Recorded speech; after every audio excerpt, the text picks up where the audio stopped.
श्रीराम। रामो राजमणिः सदा विजयते, रामं रमेशं भजे।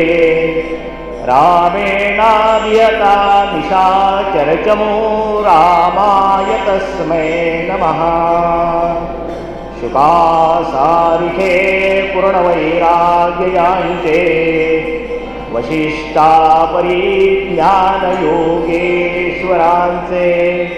कवी वाल्मिका सारिखा मान्य ऐसा, नमस्कार माझा सद्गुरु रामदासा। जयानी जन्मनामार्थ झाला, जयाने सदा वासनामार्थ केला। जयाच्या मुखी सर्वदा नाम कीर्ती, नमस्कार त्या ब्रह्मचैतन्यमूर्ती। जरी तरी वनिधेनु आठवी वत्सनित्य, जननिकरित कामे बालका पाशी चित्त। तदुपरी गुरु माये तुराठे प्रेम, श्री सद्गुरु रामानंद तुम्हा प्रणाम। आहे तू जननीयमदीयकडे अज्ञानी लेकरू, गावी गे मद प्रेम पाकर सदा, दूरी नको गे धरू। प्रेमे वाहत मुक्त कंठ करुणी, नाही तुझे बंधन। प्रल्हादा गुरुराजया निकटुमा, माझे असो वंदन। गुरुमाय प्रल्हाद माझी कृपाळू, दया लाभली ज्ञानपत्नी दयाळू। जिजी माय संबोधनी भक्त केला, नमस्कार माझा जिजी माऊलीला।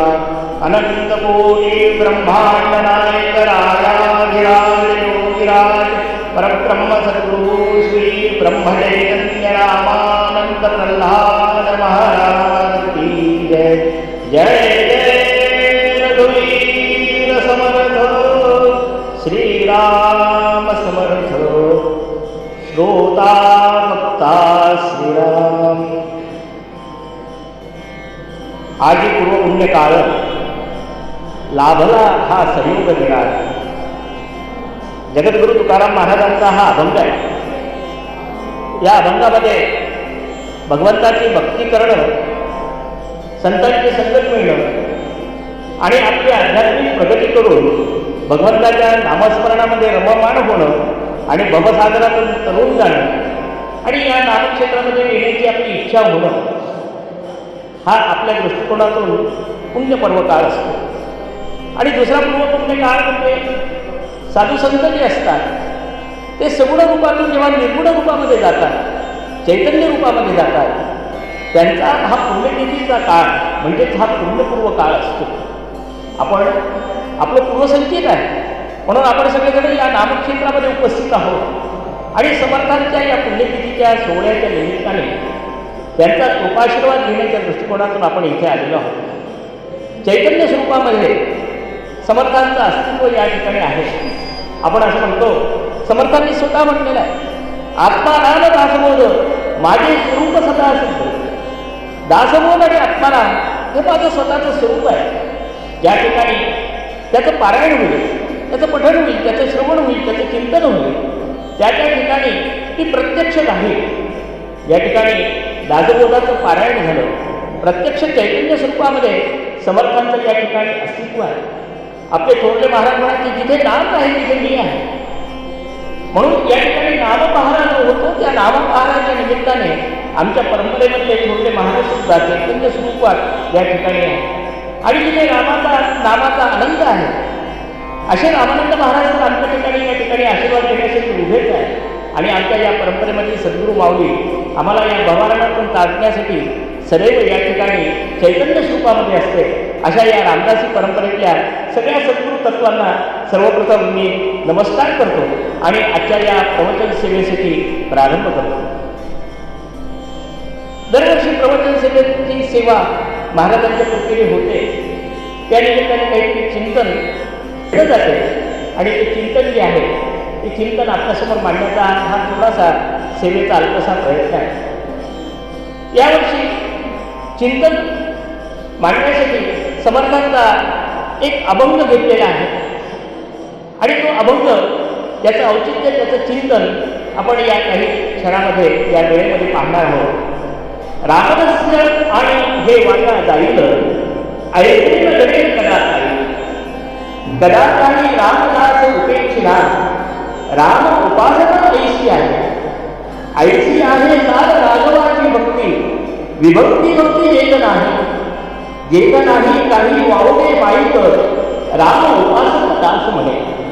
रामदास्य म्हणजे काय, रामदास्यत्व म्हणजे काय हा सांगणारा समर्थांचा अभंग आहे. या समर्थांच्या या अभंगाचा साधा सरळ जर अर्थ आपण पाहिलं की जो रामाची सेवा करतो त्याचं जीवनात कधीही व्यर्थता येत नाही, त्याच्या जीवनामध्ये कधीही व्यर्थता येत नाही. रामदास्य ही जी आहे, रामदास्य ही जीवनाची सर्वश्रेष्ठ अशी अवस्था आहे.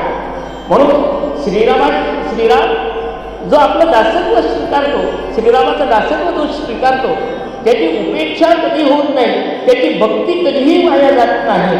आणि रामाची सेवा जेव्हा आपण करतो, रामाच्या प्रती आपण समर्पणाचा भाव असतो, तेव्हा शेवटी आपण ईश्वराशी एकरूप होतो. जेव्हा आम्ही रामाची सेवा करतो, रामाचं दासत्व स्वीकारतो, तेव्हा आम्ही परमेश्वराशी एकरूप होतो.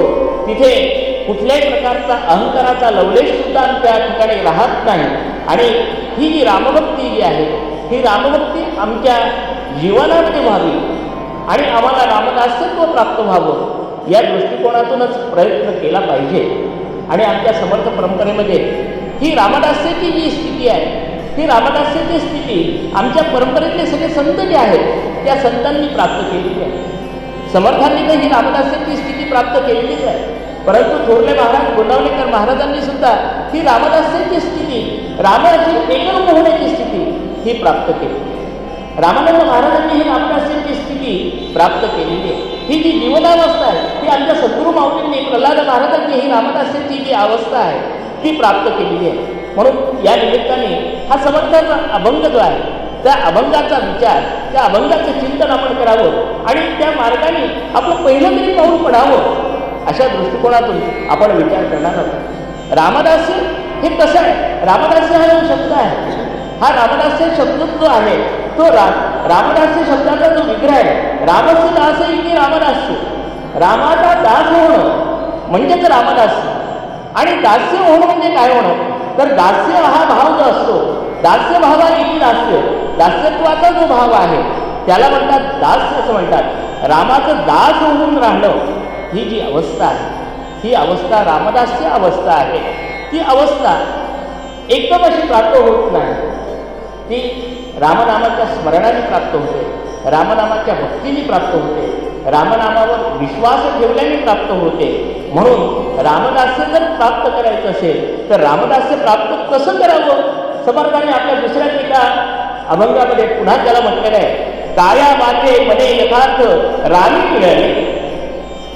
काया वाचे मने यथार्थ रामी मिळणे तरी श्लाघ्यमाने रामदास्य. आपण काया वाचा मनोभावे रामाला समर्पित आपलं जीवन करणं, रामाशी तदरूप होणं यालाच म्हणतात रामदास्यपणं. आणि मग हे रामदास्य जे आहे हे रामदास्य कसं असावं, याचा आदर्श काय असावा, त्याच्यासाठी चालण्याचा मार्ग कसा असावा, तो मार्गसुद्धा आम्हाला या परंपरेने घालून गेलेला आहे. आणि आमच्या या परंपरेमध्ये आमचं जे रामदास्याचं जे मूळ स्वरूप आहे ते मूळ स्वरूप म्हणजे प्रभू हनुमंतरायांचं जे आहे हे श्रेष्ठ दास्यत्व काय असावं याचं मूर्तिमंत उदाहरण आहे. समर्थ रामदास स्वामी हे आपल्या या कलियुगातलं वैशिष्ट्य आहे आणि आजच्या काळातलं आपलं वैशिष्ट्य म्हणजे आपले गुरुमाऊली आहे. म्हणून दास्यत्वाचा भाव कसा असावा, काया वाचे रामाच्या सेवेसाठी कसं असावं याचं मूर्तिमंत उदाहरण म्हणजे हनुमंतराया आहे. आपल्याला तो प्रसंग माहीत आहे की काया वाचा मनोभावे कशी रामाची सेवा करावी आणि कशा प्रकारचं जीवन असावं हे हनुमंतरायांचं जीवन जर आम्ही पाहिलं तर त्यातून आम्हाला लक्षात येते की रोमामध्ये राम हा भिनलेला असतो, हृदयामध्ये राम हा भिनलेला असतो, मनामध्ये राम भिनलेला असतो.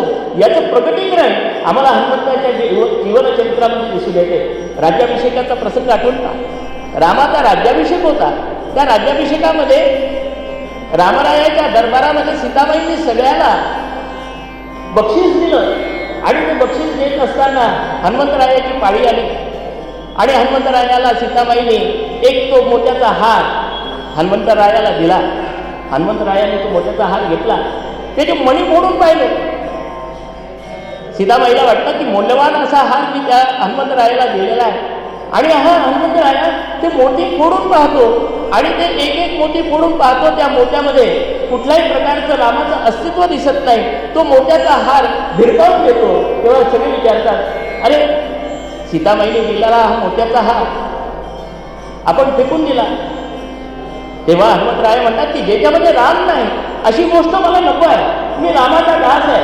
जिथे जिथे रामाचं अस्तित्व आहे ती जो गोष्ट माझ्यासाठी हवी आहे, कारण मी काया वाचा मनोभावे मी रामाला समर्पित आहे. हे तर माझं रामरहस्य आहे. त्यावेळेला त्यांना विचारण्यात आलं की मग राम तुझ्या हृदयामध्ये आहे का? तो प्रसंग आम्हाला माहिती आहे की हनुमंतांनी हृदय फाडून दाखवलं आणि फाडून दाखवलं तर त्या ठिकाणी प्रत्यक्ष रामाचं दर्शन झालं. म्हणून रोमामध्ये मनामध्ये काया वाचा मनोभावे जेव्हा आमच्या मनामध्ये रामाचं अस्तित्व असते तेव्हा ती खऱ्या अर्थाने रामदास्य असते. आणि ते रामदास्य आम्ही पहिल्यांदा सर्वश्रेष्ठ अशा भक्तीमध्ये हनुमंताच्या जीवनामध्ये पाहिलं आणि हनुमंताच्या जीवनामध्ये तो रामदास्य अनुभवून तो आदर्श असा जो पथ आहे तो आमच्या रामदास्य संप्रदायासाठी हनुमंतरायांनी प्रस्थापित केलेला आम्हाला दिसून येतो. मग पुढे हे रामदास्य कसं पुढे जाईल या ज्या गोष्टी आहेत या गोष्टी आमच्या संस्कृतीमध्ये आमच्या पुराणांमध्ये आधी सांगितलेल्या असतात. भविष्य पुराण जे आहे त्या भविष्य पुराणामध्ये एक उल्लेख आलेला आहे की कृतेतु मारुताश्च त्रेतायां पवनात्मज द्वापारे भीमसंज्ञश्च रामदास कलोयुगे. ज्या वेळेला कृतयुग असेल त्या कृतयुगामध्ये मारुतीरायांच्या रूपाने रामदास्य हे अस्तित्वात येईल. त्रेतायुग जे आहे त्या त्रेतायुगामध्ये पवनात्मज नावाने रामदास्य हे अस्तित्वात येईल. द्वापार युगामध्ये भीम या संज्ञेने रामदास्य हे अस्तित्वात येईल. तर कलियुगामध्ये रामदास्य जे आहे ते रामदास या नावाने अस्तित्वात येणार आहे.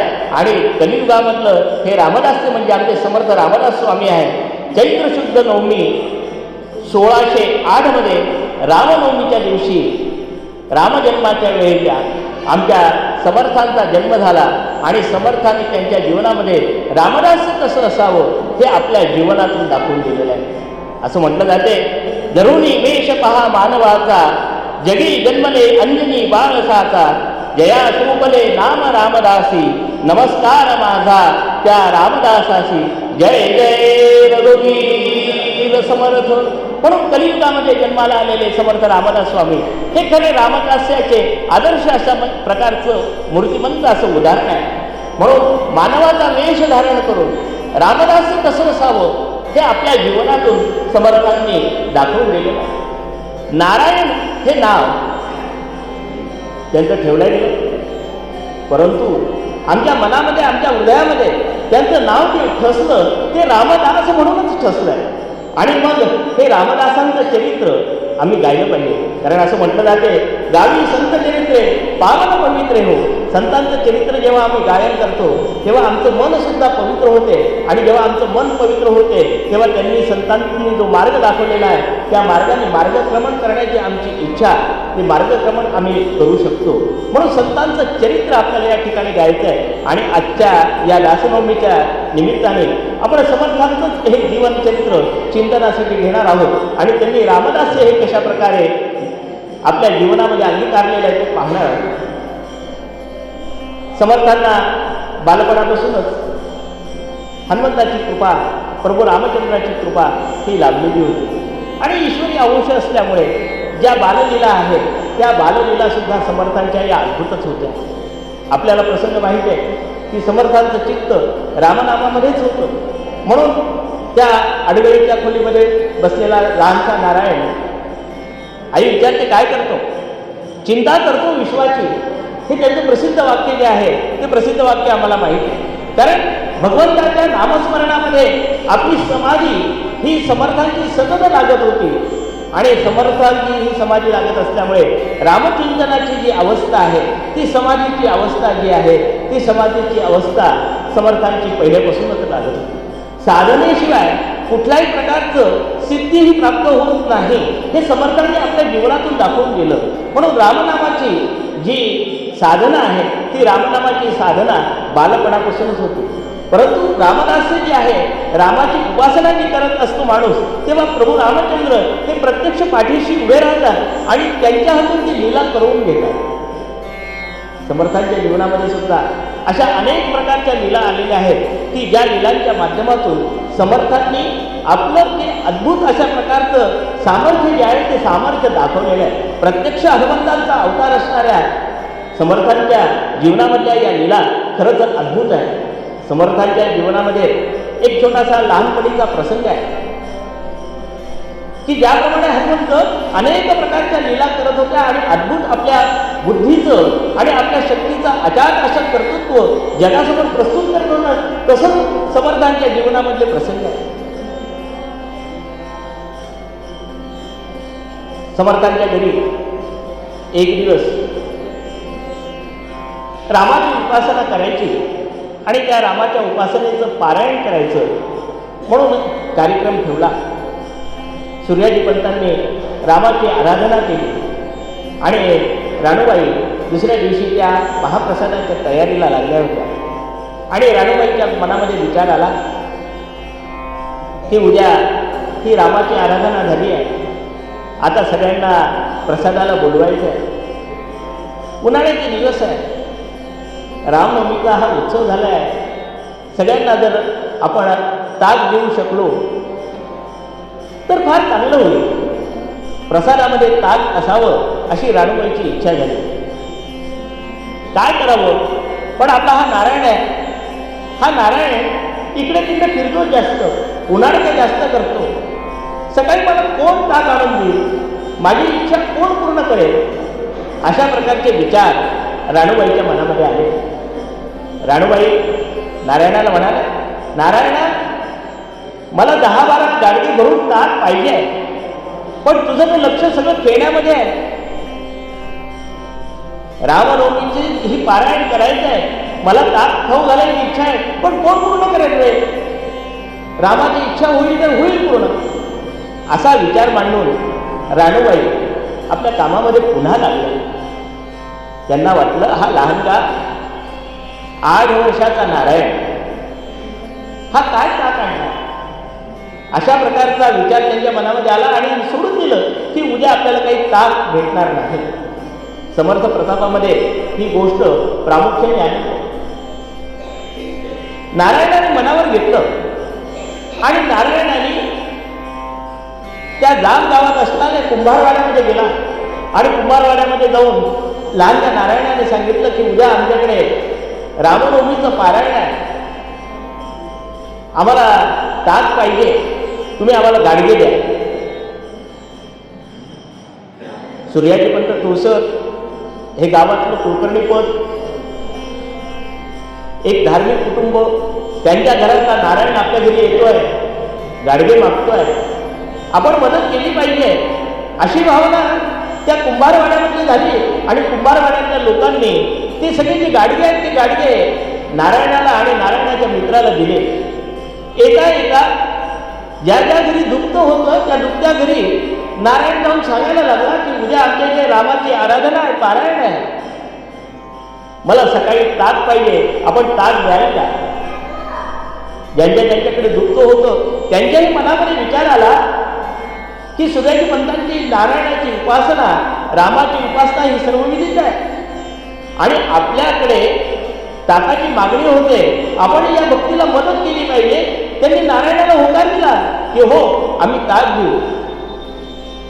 नारायण सकाळी उठला, आपल्या सवंगड्याला सोबत घेतलं आणि 4 वाजता जाऊन कुंभाराकडनं ते सगळे गाडगे घेतले. ज्यांच्या घरी दुःख होतं त्या दुःख्यांकडनं ताक घेतलं आणि ताक घेऊन सकाळची सूर्योदय होण्याच्या अगोदर 10-12 गाडगे भरून ताक हे आपल्या घरापाशी आणून ठेवलं. आई उठते, पाहते आणि उठून पाहत असताना हे सगळं गाडगे भरून असणारं जे ताक आहे, हे ताक आपल्या घरापाशी उपलब्ध आहे. आणि तिने विचारते, अरे कोणी आणलं, अरे कोणी आणलं. नारायण ते बोलायला तयार नाही. मातोश्रीच्या लक्षात आलं की आपल्या मनामध्ये आलेले विचार या नारायणाने काढले आणि या नारायणाने ही सोय केली आणि हे सगळं ताक आणलं. मातोश्रीच्या मनामध्ये समाधानाची भावना होती, तृप्ततेची भावना होती की आपल्या मनात जो विचार आला तो आलेला विचार नारायणाने पूर्ण केला. आणि तो पूर्ण करून त्या रामनवमीचे जे पारायण होतं ते अतिशय चांगल्या पद्धतीने पार पडलं. आणि ते ताक जे आहे त्या सगळ्या ब्राह्मणांना देऊन सगळेजण तृप्त झाले. रामाचं नाव घेणं, रामाचं स्मरण करणं, ते जर करत असताना कुठल्याही प्रकारची जे कार्य केलं त्या कार्यामध्ये कुठल्याही प्रकारची उपेक्षा होत नाही, ते कार्य पूर्तीच होते. हे नारायणाने अवघ्या 8व्या वर्षामध्ये आमच्या सगळ्यासमोर दाखवून दिलेलं आहे. समर्थ प्रतापामध्ये त्याचा उल्लेख रामदास्य जे आपण करतो त्या रामदास्यामध्ये आपल्याला कुठल्याही प्रकारचं कमतरता, न्यूनता प्रभू रामचंद्र ही जीवनामध्ये येऊ शकत नाही. म्हणून रामदास्य स्वीकारावं, रामावर पूर्ण श्रद्धा ठेवावी, हा वस्तुपाठ समर्थांनी वयाच्या 8व्या वर्षी आमच्यासमोर प्रस्तुत केला. समर्थांचं जीवन म्हणजे आपण जीवन कसं जगावं, कशा पद्धतीने जीवन जगावं, कशा पद्धतीने आपली वाटचाल करावी, याच्यासाठी एक एक त्यांचा जीवनातला जो प्रसंग आहे तो प्रसंग म्हणजे आमच्यासाठी आदर्श वस्तुपाठ आहे. आपल्या जीवनाची जी सार्थकता असते, ही जीवनाची सार्थकता सद्गुरूशिवाय परिपूर्ण होत नाही. समर्थांनी आपल्या दासबोधामध्येच म्हटलेलं आहे, सद्गुरू विण जन्म निर्मळ, सद्गुरू विण दुःख सगळं, सद्गुरू विण तळमळ जाणार नाही. सद्गुरू केल्याशिवाय जन्माची सफलता येत नाही. सद्गुरूशिवाय आपल्या जीवनामधली जी तळमळ आहे ती तळमळ जाणार नाही. म्हणून नारायणाच्या मनामध्ये वयाच्या 10व्या वर्षी विचार आला की मला सद्गुरू हवा. आणि नारायणाच्या मनामध्ये एकच विचार पक्का होता. ज्याप्रमाणे ज्ञानेश्वर माऊलींना निवृत्तीनाथाने गुरुमंत्र दिला, त्या पद्धतीने आपल्यालाही आपल्या मोठ्या बंधूकडनं गुरुमंत्र हा मिळावा, अशा प्रकारची इच्छा, अशा प्रकारची आकांक्षा ही नारायणाची होती. आणि तसा अधिकारसुद्धा समर्थांचे ज्येष्ठ बंधू गंगाधर पंत ज्यांना श्रेष्ठी म्हणत होते त्यांचाही तो अधिकार होता. आणि गंगाधर पंतांकडनं, आपल्या ज्येष्ठ बंधूकडनं गुरुमंत्र मिळावा अशा प्रकारचा हट्ट नारायणाने धरला. पण गंगाधर पंतांना श्रेष्ठ म्हणत होते कारण त्यांचा श्रेष्ठत्वाचा तो अधिकार होता. गंगाधर पंतांना माहीत होतं की या नारायणाला गुरुमंत्र देणं हे माझं काम नाही. हा नारायण विशिष्ट असा उद्देश घेऊन या ठिकाणी अवतार घेतलेला आहे. याला प्रत्यक्ष गुरुमंत्र देणारा सद्गुरू वेगळाच आहे. म्हणून गंगाधर पंत त्यांना गुरुमंत्र देत नव्हते. नारायणाच्या मनात तळमळ होती, मला गुरुमंत्र पाहिजे, मला गुरुमंत्र पाहिजे. पण श्रेष्ठीने नाकारल्यानंतर समर्थ तडक उठले. नारायण तडक उठला आणि समर्थ जे आहे ते समर्थ मारुती मंदिरामध्ये गेले. 10 वर्षाचा हा नारायण मारुती मंदिरामध्ये गेला आणि हनुमंतरायांच्या समोर उभा राहिला. आणि हनुमंतरायांना दयार्थ भावनेने म्हणून राहिला, हनुमंतराया मला गुरुमंत्र द्या, मला गुरुमंत्र द्या. ती जी तिथी होती ती नल संवत्सर नावाचं संवत्सर होतं आणि श्रावण शुद्ध अष्टमी होती, ज्याला आपण जन्माष्टमी म्हणतो. त्या जन्माष्टमीचा क्षण संध्याकाळच्या वेळेला हनुमंताच्या मंदिरामध्ये गेले.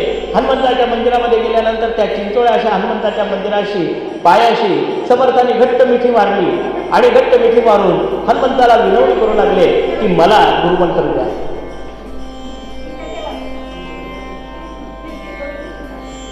लहान वयामध्ये ज्याप्रमाणे ध्रुवाने हट्ट केला आणि त्याचा हट्ट देवाला पूर्ण करावा लागला, तसं वयाच्या 10व्या वर्षी हनुमंतांनी केलेला जो हट्ट आहे तो हट्ट परमेश्वराला पूर्ण करावा लागला. प्रत्यक्ष हनुमंत ही जी तळमळ आहे, समर्थांची तळमळ, आपल्या अंशाची जी तळमळ आहे, ती तळमळ त्यांच्या लक्षात आली आणि प्रत्यक्ष हनुमंतराय प्रकटले. लहानच्या नारायणाला हृदयाशी धरलं. त्याच्या मनामधला खरा भक्तिभाव जो होता तो भक्तिभाव जाणवला आणि नारायणाला म्हणाले, नारायणा, तुला जो मंत्र घ्यायचा आहे तो मंत्र मी देणार नाही. आपलं प्रत्यक्ष दैवत जे आहे ते प्रभू रामचंद्र तुला काय देणार आहे, हा गुरुमंत्र देणार आहे. आणि हनुमंतरायांनी ध्यान लावलं आणि प्रभू रामचंद्रांचं ध्यान लावलं आणि प्रभू रामचंद्रांना आवाहन केलं. प्रभू रामचंद्र त्या ठिकाणी प्रकटले आणि प्रभू रामचंद्रांनी लहान या नारायणाला जवळ घेतलं आणि लहान या नारायणाला जवळ घेऊन त्यांनी मंत्र दिला. आणि तो मंत्र जो आहे प्रत्यक्ष भगवान रामचंद्रांनी दिलेला जो मंत्र आहे तो आपल्या रामदासी परंपरेमधला मंत्र आहे. तो त्रयोदशाक्षरी मंत्र आहे. श्रीराम जय राम जय जय राम हा मंत्र दिला आणि त्या मंत्राची प्रचार आणि प्रसार करण्यासाठी, संप्रदाय स्थापन करण्यासाठी कृपाशीर्वाद दिला. प्रत्यक्ष भगवंताने दिलेला हा मंत्र आणि त्या मंत्रानुसार वाटचाल करून आम्ही आमचं जीवन मुक्त करण्यासाठी आम्हाला या कलियुगामध्ये दिलेला हा भगवंताने दिलेला हा मंत्र आहे. समर्थांना तो मंत्रानुग्रह त्या ठिकाणी झाला आणि समर्थांना आज्ञा झाली, संसारात न अडकता या रामनामाचा प्रसार तू करावा आणि या भवसागरातून तरुण जाण्यासाठी लोकांना तू प्रेरित करावं, संप्रदायात आणावं. आणि समर्थ तेव्हापासून नारायणाचा त्यांचं जे परिवर्तन झालं ते रामदास झाले आणि त्यांच्या जीवनामध्ये रामदास ही भक्ती तेव्हापासून सुरू झाली. आईचं मन असते, आपला पोरगा संसाराला लागावा, आपल्या पोरांनी संसार करावा, गृहस्थ जीवन स्वीकारावं म्हणून आई पाठीमागे लागण्याचा प्रसंग माहिती आहे. परंतु समर्थांच्या जीवनामध्ये मात्र दुसऱ्याच गोष्टी होत्या की त्यांच्याजवळ वैराग्य होतं आणि त्या वैराग्याच्या माध्यमातून नामसाधना कशी करावी हे समाजासमोर प्रस्तुत करायचं होतं. आईच्या आग्रहाखातर बोहल्यावर उभे राहिले, पण बोहल्यावर उभे राहिल्यानंतर मात्र समर्थ तिथून निघून गेले. आईचा तेवढा हक्क पूर्ण केला आणि समर्थ जे थेट निघाले ते टाकळीला आले आणि टाकळीच्या ठिकाणी त्यांनी नामस्मरण केलेलं आम्हाला माहिती आहे. नाशिकच्या बाजूला असणाऱ्या टाकळी या ठिकाणी त्यांनी 13 कोटी नामजपाचा जो संकल्प आहे तो संकल्प पूर्ण केला, गायत्रीचं पुरस्करण पूर्ण केलं आणि भगवान रामाची पूर्ण कृपा प्रसाद त्यांनी प्राप्त केला. जेव्हा आम्ही साधना करतो ती साधना जेव्हा आमची पूर्ण होते तेव्हा आम्हाला 6 प्रकारच्या या शक्ती प्राप्त होत असतात, ते सामर्थ्य प्राप्त होत असते. जसं हनुमंतरायाला हे सामर्थ्य प्राप्त होतं तसं सामर्थ्य समर्थांना सुद्धा प्राप्त होतं. ते सामर्थ्य असते भक्तीचं सामर्थ्य, शक्तीचं सामर्थ्य, युक्तीचं सामर्थ्य, विरक्तीचं सामर्थ्य, बुद्धीचं सामर्थ्य आणि सिद्धीचं सामर्थ्य. या 6 प्रकारचं जे सामर्थ्य ज्याला प्राप्त होते तो खऱ्या अर्थाने समर्थ होतो. हनुमंतरायाला सुद्धा या सगळ्या प्रकारचं सामर्थ्य प्राप्त होतं आणि तेच सामर्थ्य समर्थांना सुद्धा प्राप्त होतं. भक्ती किती हो, 13 कोटी राम नामाचा जप, अखंड नाम जप करणं, गायत्रीचं पुरस्करण करणं साधी सोपी गोष्ट आहे. सकाळी 4 वाजता उठावं, गोदीच्या काठी जावं, कमरेवरच्या पाण्यामध्ये उभं राहावं, त्या ठिकाणी नामसाधना करावी. अशी 1 दिवस नाही, 2 दिवस नाही, 12 वर्ष तपश्चर्या समर्थांनी केलेली आहे. ही तपश्चर्या करत असताना भक्तीच्या किती कसोट्या त्यांनी पूर्ण केलेल्या असतील, भक्तीच्या कसोट्या पूर्ण करून त्यांनी रामनामाची साधना किती पूर्ण केलेली असेल याची अनुभूती आम्हाला येऊ शकते. आपण विचार करा की आपल्याला नामसाधना करायची असेल तर किती आमच्या मनामध्ये वेगवेगळ्या प्रकारचे मनामध्ये विचार येतात आणि ती नामसाधना आमची किती वेळेला खंडित होते. अचपळ मन माझे नाव रे आवरिता, आमचं अचपळ मन असते. आज जपामध्ये मन लागते, उद्या जपामध्ये मन लागत नाही. 1 दिवस आम्ही जप पुष्कळ करतो, दुसऱ्या दिवशी तो जप होतच नाही. पण नित्य निरंतर 12 वर्ष जी साधना कशी करावी त्या साधनेचा वस्तुपाठ समर्थांनी आम्हाला त्या ठिकाणी घालून दिलं. विचार करा, त्या नदीच्या पात्रामध्ये कमरेवरच्या पाण्यामध्ये उभं राहून साधना करणं आणि ती साधना पूर्ण करणं हे केवढं अशा प्रकारचं साधनेचं उदाहरण असेल. भगवान रामचंद्रांनी मंत्रानुग्रह दिल्यानंतर सुद्धा ही साधना करणं याला महत्व आहे. मला परमेश्वराने मंत्रानुग्रह दिला, आता माझं जीवन सफल झालं, आता मला साधना करण्याची आवश्यकता नाही, अशा प्रकारचा अहंभाव न येऊ देता साधनेमध्ये लीनता कशी असावी, साधना कशी करावी याच्या वस्तुपाठ समर्थांनी आपल्या जीवनातून दाखवून दिले. असं म्हणतात की पैशाचा अहंकार किंवा भौतिक गोष्टीचा अहंकार एखाद्या वेळेला लवकर चालला जातो, पण अध्यात्मामधला असलेला जो अहंकार आहे, तो अध्यात्मामधला असलेला अहंकार हा लवकर जात नाही. तो अहंकार जाण्यासाठी साधनाच ही पुन्हा करावी लागते. प्रभू रामचंद्र मला भेटले, मला आता काही करायचं काम नाही, हा झाला आध्यात्मिक अहंकार. जर तो असेल तर तो आध्यात्मिक अहंकार असताना आमच्या साधनेमध्ये खंड पडतो आणि आम्ही परमेश्वराच्या प्राप्तीपासून पुन्हा दूर जातो. आम्हाला नामदेवांचं उदाहरण माहिती आहे.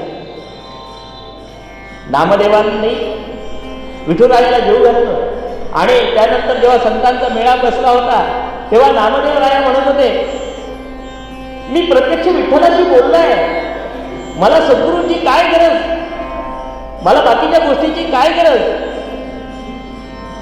त्यावेळेला तो प्रसंग आम्हाला माहिती की तुझं जीवन, तुझं मडकं हे कच्चं राहिलंय, तुझं मडकं हे कच्चं राहिलंय, संत मेळामधलं उदाहरण आम्हाला माहिती आहे. म्हणून परमेश्वराशी जरी आम्ही एकरूप पावलेलं असतो, परमेश्वराचं प्रत्यक्ष दर्शन झालेलं असलं तरी जीवनाच्या शेवटच्या क्षणापर्यंत ही नामसाधना ही चालली पाहिजे, साधना चालली पाहिजे. तेव्हाच त्याची फलश्रुती, तेव्हाच त्याचं रामदास्य हे टिकून राहत असते आणि ते रामदास्य टिकून राहावं म्हणून समर्थांनी ती साधना कशी करावी, ती भक्ती सामर्थ्य कसं असावं ते त्यांनी दाखवलेलं. समर्थांचं बुद्धी सामर्थ्य आम्हाला माहितीच आहे. समर्थांचा दासबोध म्हणा, समर्थांचा आत्माराम ग्रंथ म्हणा, समर्थांचे करुणाष्टक म्हणा, किती म्हणून सांगावं. अशा प्रकारचं बुद्धी सामर्थ्य असणारे समर्थांची ग्रंथसंपदा आहे. मनाचे श्लोक जर तुम्ही पाहिले तर मनाच्या श्लोकामध्ये 205 मनाचे श्लोक आहे. प्रत्येक श्लोकामध्ये 4 चरण आहे, प्रत्येक चरणामध्ये 12 अक्षर आहे, त्यांचे रस्व दीर्घ क्रम सुद्धा सारखे आहे. एवढ्या प्रकारची शब्दरचना करणं हे म्हणजे अगाध बुद्धी सामर्थ्याचं प्रतीकच आहे. एखादी रचना आपल्याला करायची असेल, साधे वाक्य बोलायचे असतील, लिहायचे असतील तर आम्हाला ते लिहिता येत नाही, परंतु समर्थांचं जे सगळं साहित्य जे आहे ते अगाध बुद्धिमत्तेचं एक सुंदर अशा प्रकारचं प्रतीक आहे. म्हणून त्या दृष्टिकोनातून विचार जर तुम्ही केला तर बुद्धी सामर्थ्य समर्थांचं हे प्रचंड मोठं होतं. समर्थांचं शक्ती सामर्थ्य पाहावं, ते सुद्धा अगाध होतं. किती महंत, किती मठ त्यांनी उभे केले, किती महंत त्यांनी उभे केले. रामदासी परंपरेमधले जी सगळी महंत ही जी पद्धत आहे ती शिवरायांच्या स्वराज्यासाठी किती उपयोगी पडली. शक्तीचं सामर्थ्य किती होतं. 1200 सूर्यनमस्कार ते स्वतः घालायचे, आपल्या महंतांना सुद्धा घालायला लावायचे. म्हणजे शक्ती सामर्थ्य सुद्धा समर्थांचं किती होतं. युक्ती सामर्थ्य माहिती आहे, विरक्ती सामर्थ्य माहिती आहे. शुकासारखे वैरागी यांचे आपण जे म्हणतो ते विरक्ती सामर्थ्य सुद्धा आहे. आणि सिद्धी सामर्थ्य सुद्धा समर्थांचं होतं. समर्थांच्या जीवनातला या सिद्धी सामर्थ्याचा प्रसंग या नाशिकच्या भागामध्ये, नाशिकच्या भागामध्ये समर्थ जेव्हा त्या ठिकाणी होते, त्या नाशिकच्या ठिकाणी टाकळीच्या ठिकाणी जेव्हा होते तेव्हा दत्तपंचक म्हणून नावाचं एक लहानसं गाव होतं. या दत्तपंचक नावाच्या गावामध्ये एक दासवंत कुलकर्णी अग्निहोत्री हे राहत होते. त्यांना क्षयाचा आजार झाला आणि त्या कुलकर्णींचं त्या ठिकाणी त्यांनी इहलोकाची यात्रा संपवली. त्यांची पत्नी त्यावेळेच्या पद्धतीप्रमाणे सती जायला निघाली. कुलकर्ण्यांची अंतिम यात्रा निघाली. अंतिम यात्रा निघाली. मळवट भरलेली त्यांची पत्नी त्या अंत्ययात्रेसोबत होती. त्यावेळेला त्या ठिकाणी एक लक्षात आलं की एक तेजस्वी तेजपुंज असा महापुरुष या ठिकाणी साधना करत आहे आणि ती साधना करत असणाऱ्या या तेजपुंजाचं प्रणिपात करावा आणि आपण सती जावं अशा त्या साध्वीच्या मनामध्ये विचार आला आणि ती समर्थांच्या पुढे आली, नतमस्तक झाली. समर्थ आपल्या रामनामाच्या ध्यानामध्ये होते. समर्थांनी आशीर्वाद दिला. अष्टपुत्रवती भाऊ साध्वी दत्तक, गुरु महाराज तुम्ही मला कसा आशीर्वाद दिला?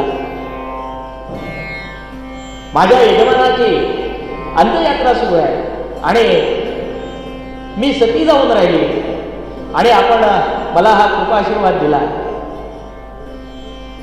समर्थ म्हणाले, रामाच्या कृपेने माझ्या तोंडून हे शब्द निघाले. रामरायाच काय करायचं हे पाहतील.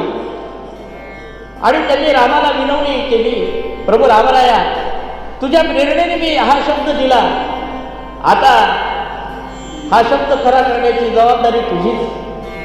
आणि म्हणून समर्थांनी रामरायाकडे करुणा भागली आणि त्या अंत्ययात्रेच्या प्रेताकडे गेले. त्यांना म्हटलं, प्रभू रामराया माझी लाश तुझ्या हातात आहे. हात फिरवला आणि ते कुलकर्णी गृहस्थ जिवंत झाले. हा प्रसंग टाकळीच्या परिसरातल्या सगळ्यांनी पाहिलेला होता. सगळ्यांनी समर्थांचा जय जयकार केला. जय जय रघुवीर समर्थ म्हणून समर्थांचा जय जयकार केला. समर्थ म्हणाले, हे माझं काही नाही, ही रामाची कृपा.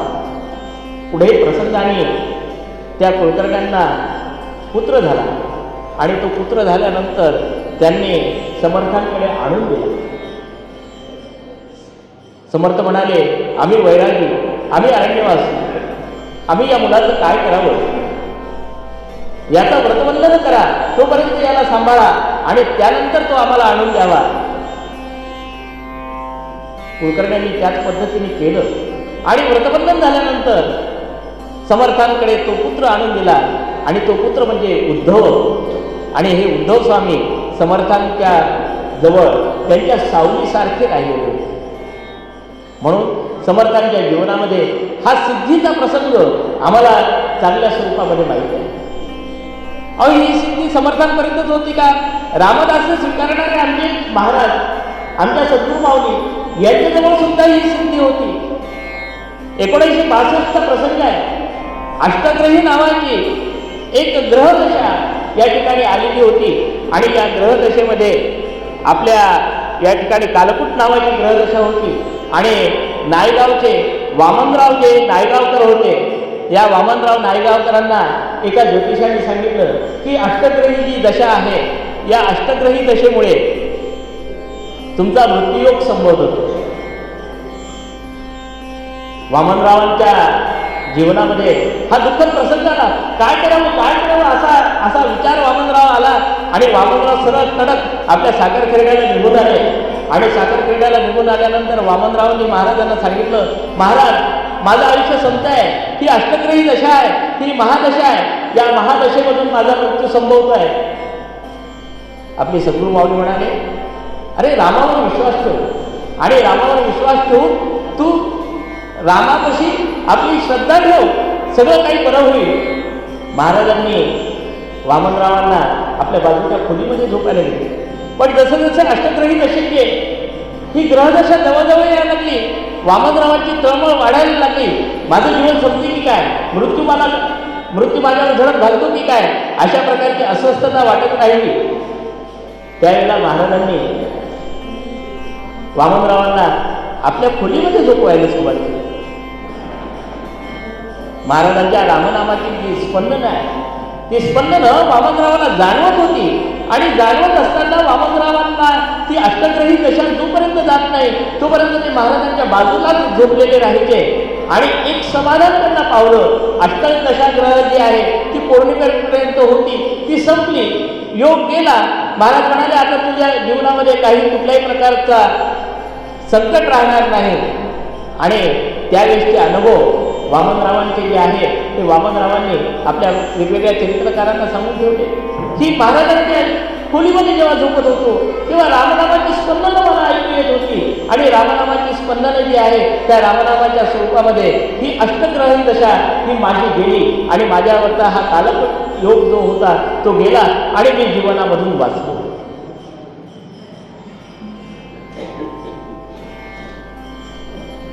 महाराजांनी सांगितलं, अरे बाळा आता दासनवमीचा उत्सव आहे, दासनवमीचा उत्सव कर आणि मग तू तुझ्या गावाला जा. आणि वामनराव त्यानंतर दासनवमी उत्सवाने महाराजांच्या उत्सवापर्यंत थांबले आणि उत्सव झाल्यानंतर गेले आणि जीवनाची आपली कर्तव्य केले. सांगायचा उद्देश एवढाच, ज्या ठिकाणी रामनाम होते, रामदास असते त्या ठिकाणी काळ सुद्धा येत नाही. समर्थांच्या जीवनामध्ये जसे प्रसंग आहे तसे आमच्या महाराजांच्या जीवनामध्ये सुद्धा असे प्रसंग आहे की महाराजांनी सुद्धा हे रामदास स्वीकारलेलं होतं. ज्यांनी रामदास स्वीकारलेलं असते राम त्यांची काळजी घेतो आणि जो रामच त्याची काळजी घेतो, ज्यांनी रामदास स्वीकारलेलं आहे त्याचं शिष्यत्व जरी आपण पत्करलं तरी आमच्या जीवनातले सगळे जे काही भोग असतील, आमच्या जीवनामधल्या सगळ्या ज्या काही अडचणी असतील त्या अडचणी दूर करण्याचं काम, ती जबाबदारी प्रत्यक्ष प्रभू रामचंद्र स्वतःवर घेत असतात. म्हणून रामदास आम्ही स्वीकारावं, काया वाचा मनोभावे आम्ही रामाला शरण जावं आणि ती दासत्वाची भावना आम्ही आमच्या जीवनामध्ये आणली. किती बाळगावी हो. तुम्ही पहा समर्थांचं जे वाङ्मय आहे त्या समर्थांच्या वाङ्मयामध्ये कुठेही गेलं तर रामाशिवाय दुसरं काही दिसतच नाही. पंढरपूरला गेले, विठोबा पाहिला तर विठोबा पाहिल्यानंतर विठोबा सुद्धा कोणत्या स्वरूपात पाहिला तर रामाच्या स्वरूपातच पाहिला. म्हणजे रोमामध्ये मनामध्ये जिथे जिथे जाऊ, जळीस्थळी काष्टी पाषाणी जिथे असेल तिथे मी रामस्वरूप पाहिली. अशा प्रकारची मनाची अवस्था आणणं यालाच रामदास्य असं म्हणतात. आणि ते रामदास्य समर्थांनी जीवनाच्या अखेरच्या क्षणापर्यंत पाहिलं. त्यांच्या जीवनामध्ये अनेक प्रसंग आहेत पण वेळेच्या नुसार आपल्याला थोडे थोडे प्रसंग हे पाहावे लागतात.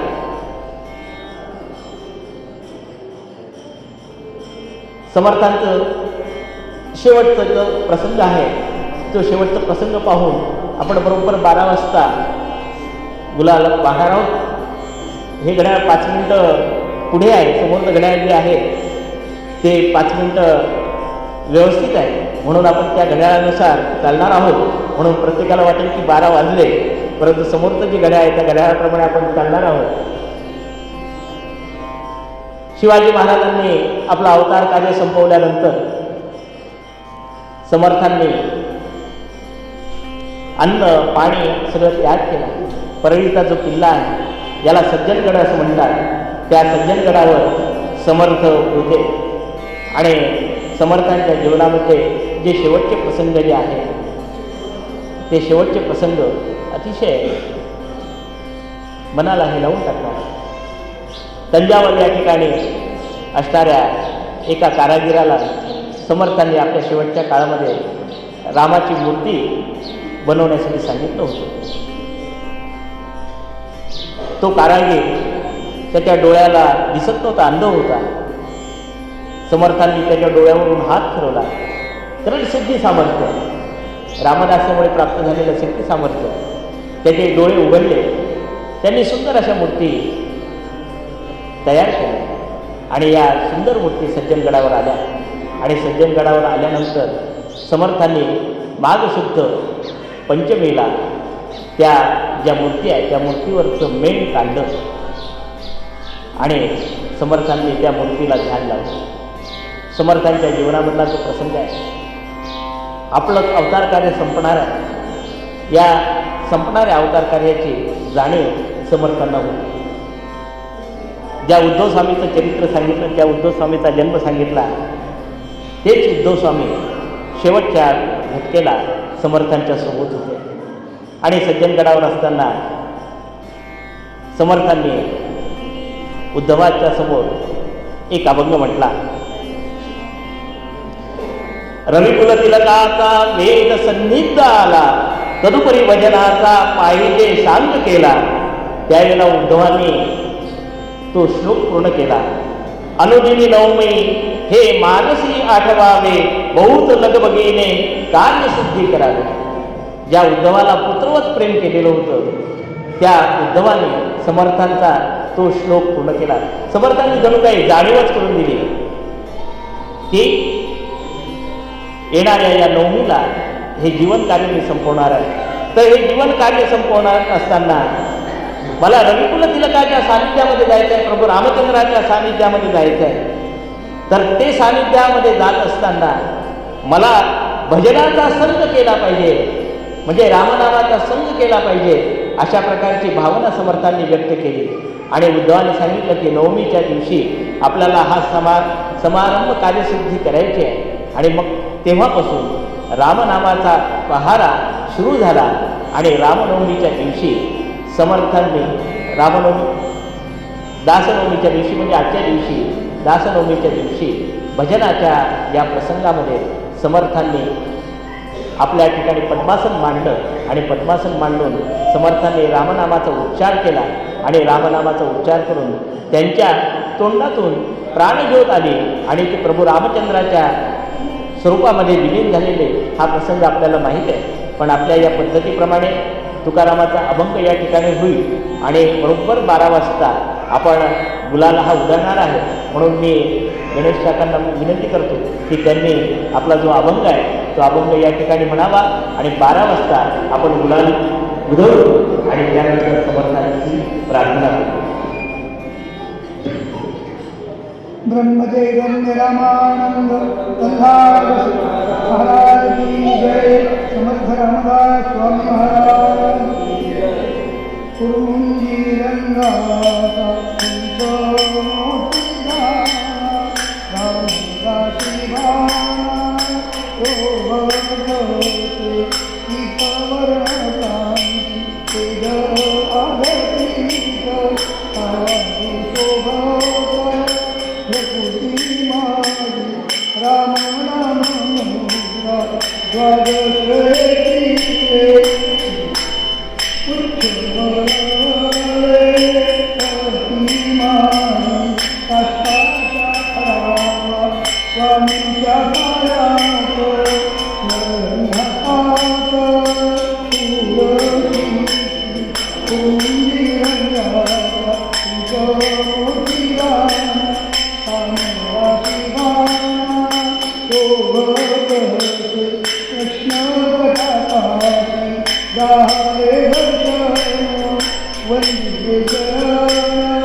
वशिष्ठा परिज्ञान योगेश्वराचे कवी वाल्मिका सारिका मान्यायचा नमस्कार माझा सद्गुरु रामदास.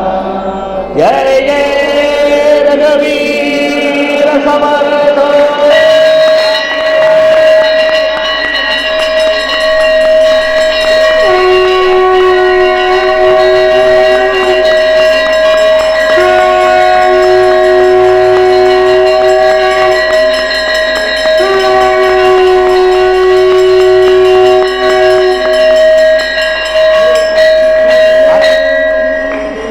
अनंत कोटी ब्रह्मांड नायक राजा विराज सचिदानंद सद्गुरु श्री ब्रह्म चैतन्य रामानंद प्रधान महाराज